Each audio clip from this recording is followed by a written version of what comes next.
Hey everyone, good morning, welcome back to the channel. কেমন আছো তোমরা সবাই? আই হোপ সকলেই খুব ভালো আছো, সুস্থ আছো। আমরাও বেশ ভালো আছি আর সুস্থ আছি। সকলের সুস্থতা কামনা করে এখন থেকেই আমি আমার ব্লগ ভিডিও স্টার্ট করলাম। আই হোপ আজকের ভিডিওটা দেখতে তোমাদের অনেক অনেক বেশি ভালো লাগবে, কারণ আজকে অনেক ইন্টারেস্টিং ভিডিও। আগের পার্ট ছিল পার্ট 1, এটা পার্ট 2 ভিডিও নিয়ে চলে আসলাম। তো এখন যথারীতি বেরিয়ে গেছি দক্ষিণেশ্বরের মায়ের মন্দিরে পুজো দেওয়ার পরে। এখন বেরিয়ে গেছি, আমাদের গন্তব্যস্থল হচ্ছে বাবার স্থান। তো চলো, আমি তো যাচ্ছি, আমার সাথে তোমরাও চলো বাবার স্থান থেকে, বাবার মন্দির থেকে ঘুরে আসি। তো যাত্রাটা খুবই শুভ মঙ্গল করেই যাচ্ছি আর খুবই ভালো লাগছে। ফার্স্ট মর্নিংয়ে যাওয়া আর কি। জানো তো, একটা কথা তোমাদের সাথে শেয়ার না করলেই নয়। দক্ষিণেশ্বরের মন্দিরে মায়ের কাছে পুজো দিতে চেয়েছিলাম, কিন্তু সেটা আর হয়ে সম্ভব হয়নি, কারণ গঙ্গায় স্নান করার পরে ড্রেস চেঞ্জিংয়ের প্রচুর সমস্যা ছিল ওই দিন। ওই জন্য আর গঙ্গায় স্নান করিনি, এমনি গঙ্গায় নেমে মাথায় জল ছিটিয়ে নিয়েছিলাম। আর মা, দিদি টিদি ওরা তো পুজো দিয়েইছে, কোনো অসুবিধা নেই। চিন্তা আছে বাবার ওখানে গিয়ে দুধপুকুরে স্নান করে বাবার মাথায় জল দেব। সেই সময় আর কোনো ভিডিও ক্লিপ নিতে পারিনি, কারণ ওটা পুরো সেই জায়গায় ফোনটাই নিয়ে যায়নি। যথারীতি ক্যামেরাটা রেখে গেছিলাম রুমে রেখে আমরা লক করে তারপরে গেছিলাম।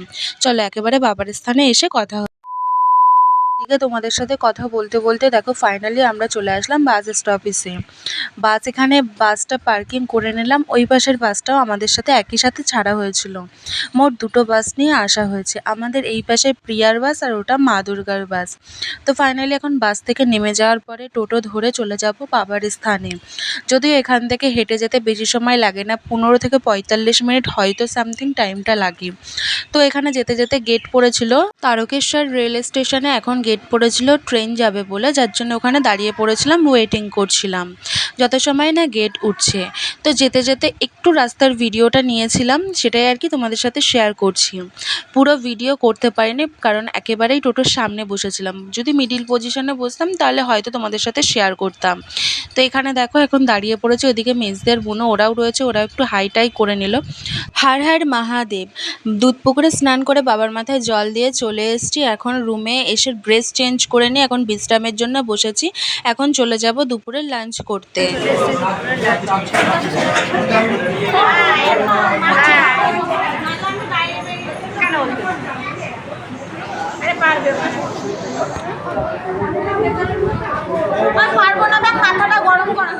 আজকের দুপুরের মেনুতে ছিল চাটনি, আলু ভাজা, আলু পোস্ত, ডাল, শুক্তো আর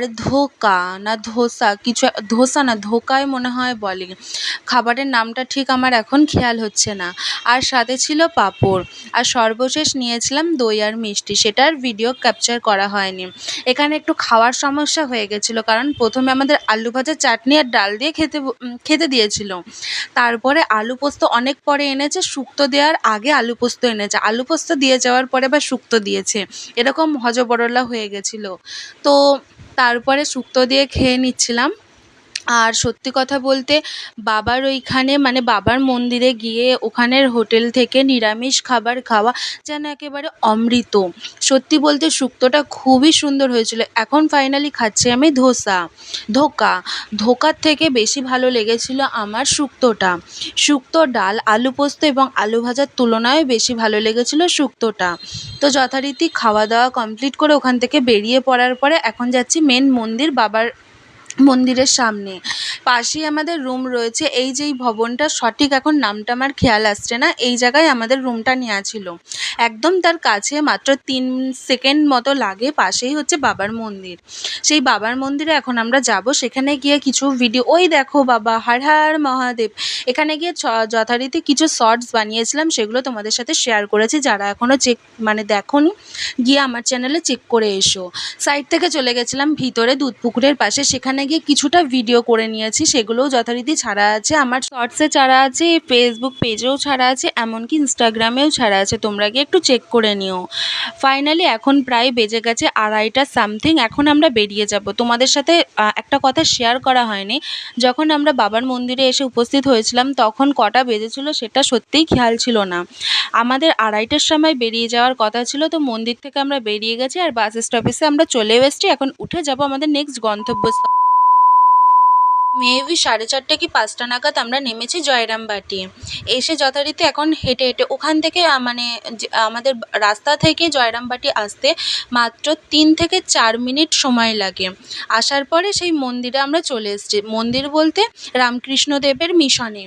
যথারীতি চলে আসার পরে এখানে একটা মন্দির রয়েছে, সিংহ মন্দির, যেখানে গদাধর সারদা মায়ের যখন শরীর খারাপ হয়েছিল, রামকৃষ্ণদেব সেখান থেকে মাটি এনে সারদা মাকে দিয়েছিল, সেই মাটিতে মা সুস্থ হয়ে গেছিলো।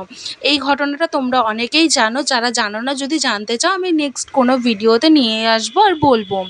যথারীতি এখন চলে এসেছি আশ্রমে। একটা ঘটনা জানো তো, এখানে দুর্গাপুজোও হয়, এখানে মাকে তৈরি করছিল, আর সেই মুহূর্তে আমরাও গেছিলাম। দিন ছিল মহালয়ার দিন। মহালয়ার দিন দক্ষিণেশ্বরে পুজো দিয়ে চলে গেছিলাম বাবার স্থানে, বাবার ওখান থেকে পুজো দেওয়ার পর চলে এসেছি জয়রামবাটি। আর এটা আমাদের একদিনেরই ট্যুর ছিল।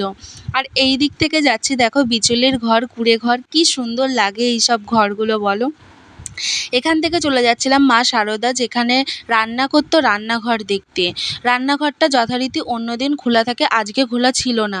তারপরে অন্যদিন খোলা থাকে কি না সেটা বলতে পারবো না, কারণ জেঠু আর জেঠিমা এর আগেও এসেছিলো, তখন বলেছিল যে ওইদিকে রান্নাঘর খোলা থাকে। আর এইদিকে এখন জুতোটা রাখতে চলে গেছি, জানে এখানে জুতো চুরি হয়ে যায়।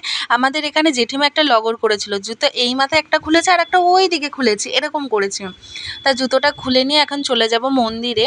আর একটা ঘটনা ঘটেছে কি জানো তো, আমি এখানে ভিডিও করছিলাম তোমাদের সাথে শেয়ার করব বলে। এই দিকে পাশে রয়েছে মাটির ঘর, বেশ সুন্দর। আর সত্যি কথা, জয়রামবাটিতে যাওয়ার কথা মানে যখন থেকে আমি শুনেছিলাম, আমার 2 বছর আগের থেকে এখানে আসার খুবই ইচ্ছা ছিল, কিন্তু আসার সময় করে উঠতে পারছিলাম না। আর যখনই আজকের দিনে তীর্থটা পেয়েছি, শুনে নিয়ে কী যে ভালো লাগছে, চলে গেছিলাম সেই জয়রামবাটি।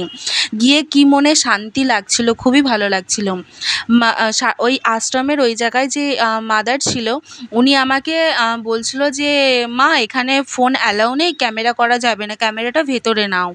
যথারীতি তাড়াতাড়ি করে ক্যামেরাটা ভেতরে নিয়ে নিয়েছিলাম, বন্ধ করে ক্যামেরা বন্ধ করে তাড়াতাড়ি ফোনটাকে ব্যাগের মধ্যে তুলে নিয়েছিলাম, যার জন্য আর কোনো ভিডিও তোমাদের সাথে সেই জায়গায় শেয়ার করতে পারিনি। তারপরে চলে এসেছিলাম এই গোশালার এই দিকে।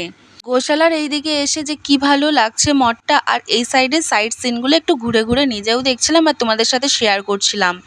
ওই পেছনে প্যান্ডেল রয়েছে, এখানে কত ভক্ত আসে, সবাইকে মানে খাওয়া দাওয়ার কারোর কোনো অসুবিধা হয় না, মোটামুটি সবাই প্রসাদ এখান থেকে খেয়ে যেতে পারে। তো ওই দিকে ঘোরা হয়ে যাওয়ার পরে ওখান থেকে কিছু তারপরে মেজদি সুদীপদা ওদের সাথেও দেখা হয়ে গেছিলো, ছোটো বোন।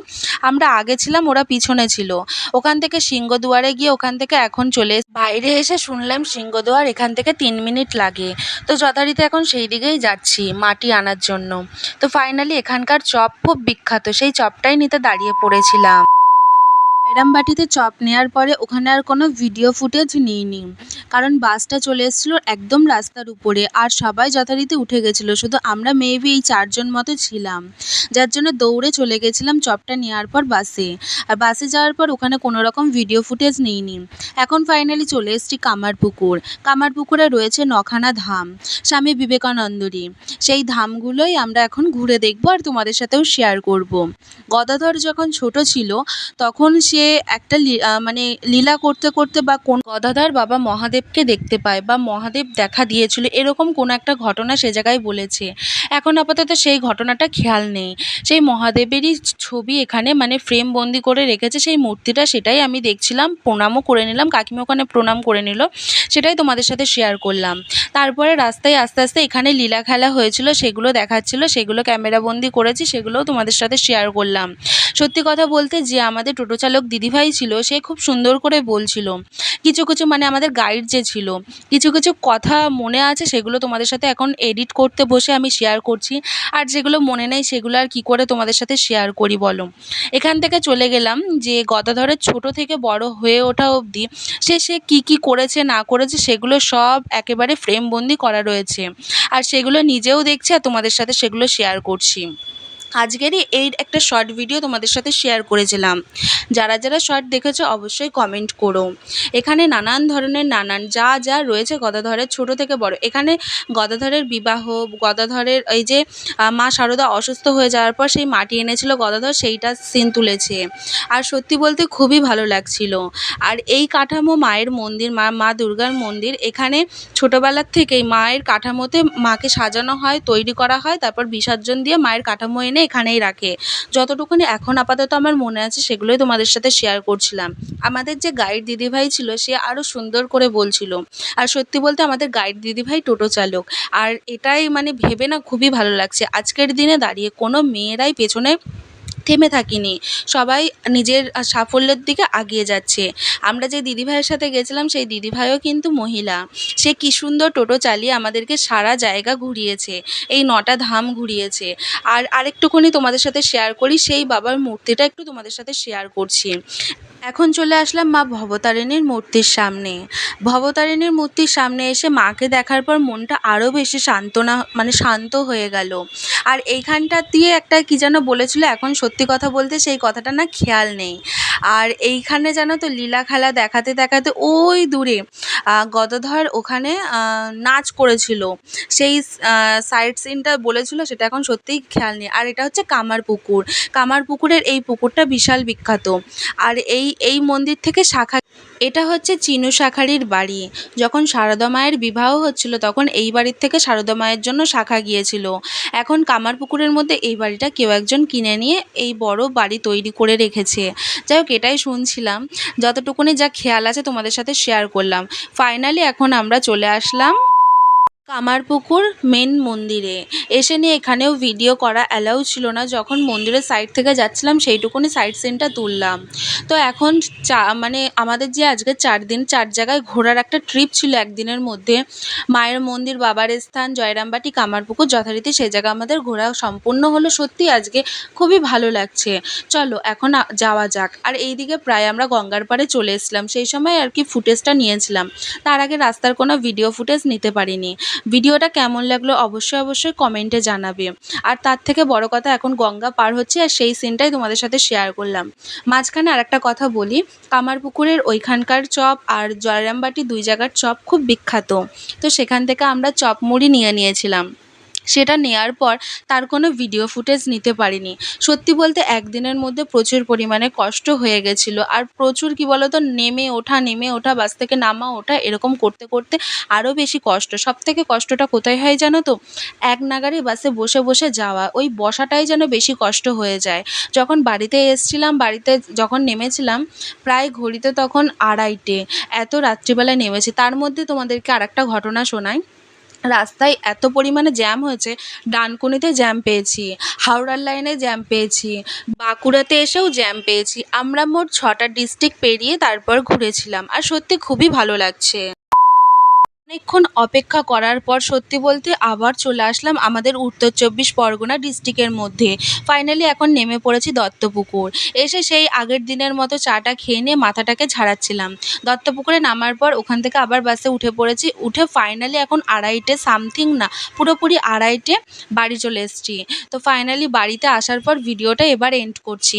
ভিডিওটা কেমন লাগলো অবশ্যই কমেন্ট সেকশনে জানাবে। দেখা হচ্ছে আবার নতুন ভিডিওর সাথে। তত সময়ের জন্য সবাই ভালো থেকো, সুস্থ থেকো, টাটা।